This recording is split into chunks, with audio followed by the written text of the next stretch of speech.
If the issue is Hamas backing off on its refusal to comply with the next agreed step, which is 3 hostages on Saturday, I believe the odds are that they will, in fact, carry out their commitment. Now, I was just watching a moment ago, literally a moment ago, Donald Trump ushering King Abdullah of Jordan through the door as he arrived at the White House. He's, of course, one of America's closest allies. And by all accounts, King Abdullah went into that meeting with a lot on his mind and a lot to say that maybe Donald Trump won't want to hear. And maybe even more, the king would like to hear the president explain. What did Trump mean when he said we'd see all hell break loose in Gaza unless Hamas released another group of hostages on schedule? That's after Hamas threatened to halt those releases yesterday. What did the king have to say about Donald Trump telling the world very openly he was ready to withhold US aid to punish Jordan and Egypt, another key ally, if they refused to buy into the scheme to solve the Gaza crisis by buying Gaza, by compelling its Palestinians to move to Arab countries, including Jordan, and then to turn Gaza into the Riviera of the Middle East? It's reported the King of Jordan would dismiss that plan to Donald Trump's face. Right now, I want to welcome to Drive Harriet Alexander, the US correspondent for The Times. Hello to you, Harriet. Hello, John. Hi, so tell me, look, I see King Abdullah has just gone into the White House. What are you expecting to happen? Well, it's going to be an incredibly difficult meeting for King Abdullah, isn't it? I mean, the idea of him agreeing to essentially relocate the population of Gaza to Jordan and to Egypt for him is a total non-starter. Half of his country, more than half actually, are of Palestinian descent. So the idea that he could then turn around and support essentially the forcible removal of Palestinians from their homeland, it's impossible for him. He can't go along with that. But at the same time, Jordan is unusually dependent on US aid. It receives 1.5 billion a year from the United States. It doesn't have massive oil reserves like Saudi. So he's in a tricky situation. He needs Trump's support, yet he can't go along with it. Yeah, I mean, Jordan, as you say, it's a very close ally and an important one. It very much depends on American support. And here you've got the president very openly threatening a bit of coercion. We know that Donald Trump, is quite fond of a bit of coercion from time to time. But I wonder what people there are going to be making of the president leaning so hard on an important ally in the region in this way.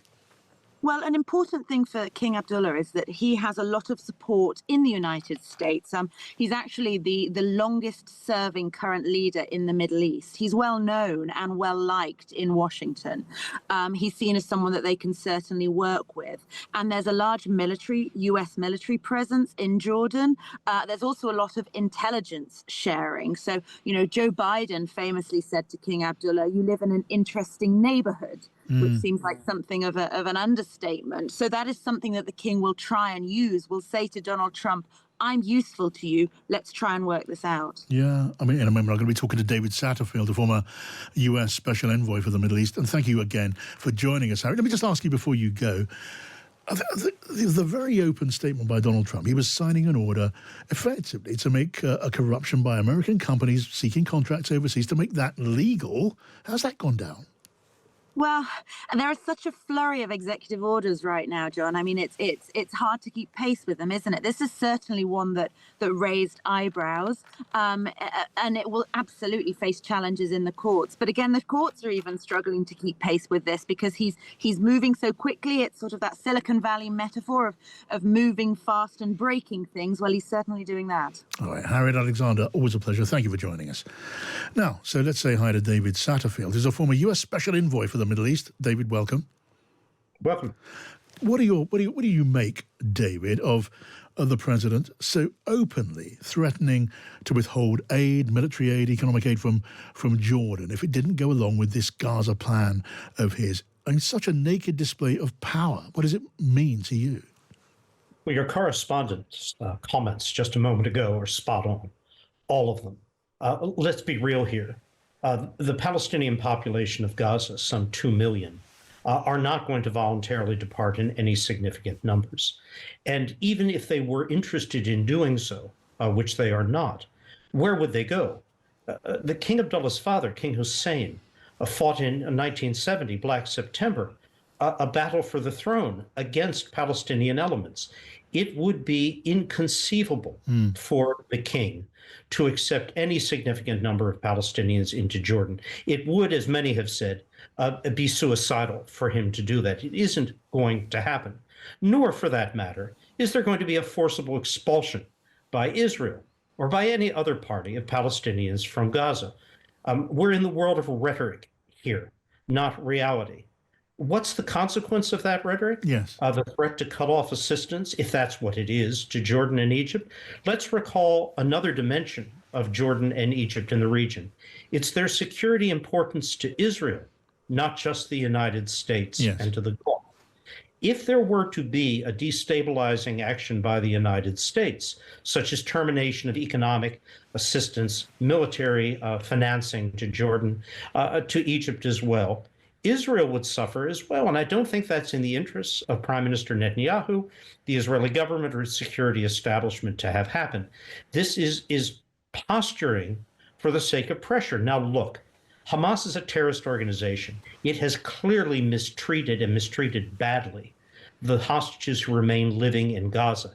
It is a horrible sight to see these people coming out bit by bit. And the president is quite right to criticize that.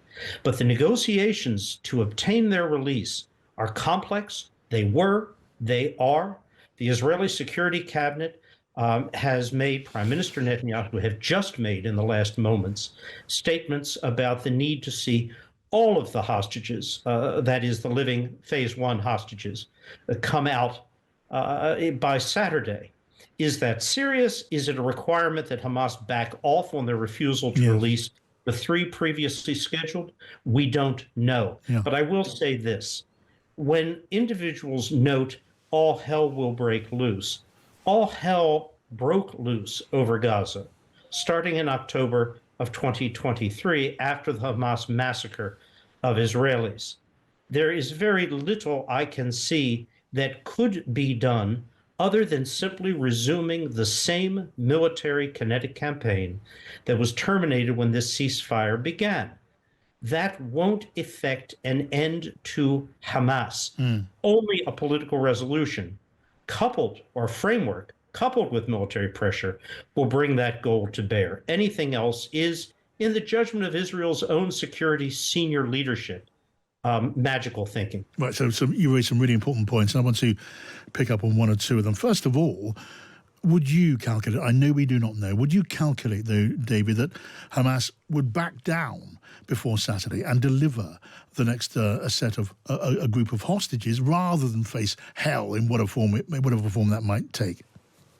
If the issue is Hamas backing off on its refusal to comply with the next agreed step, which is 3 hostages on Saturday, I believe the odds are that they will, in fact, carry out their commitment.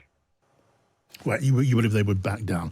We will watch that. They'll back down. Clearly watch that closely. Now, and you also make the point that the president's Gaza plan, turning Gaza into the Middle East Riviera and so on, somehow moving people who don't want to move to countries that don't want to take them. It's impractical, implausible, it will not happen. But there could be a real-world cost in ruptured relations between Jordan, say, not just America, and with Israel. Could there be a further cost, a further price to pay, and that it could stir deeper hostility towards America in the region, maybe compound and add to the danger of terrorism, which is already there? Look, as we address hypotheticals on what might happen, let's recall the basic principle. It isn't going to happen. This scenario is not plausible. It's not achievable. But the threat to Jordan, the threat to Egypt of withholding aid, that could have real-world consequences, could it, in terms of security as well as relationships?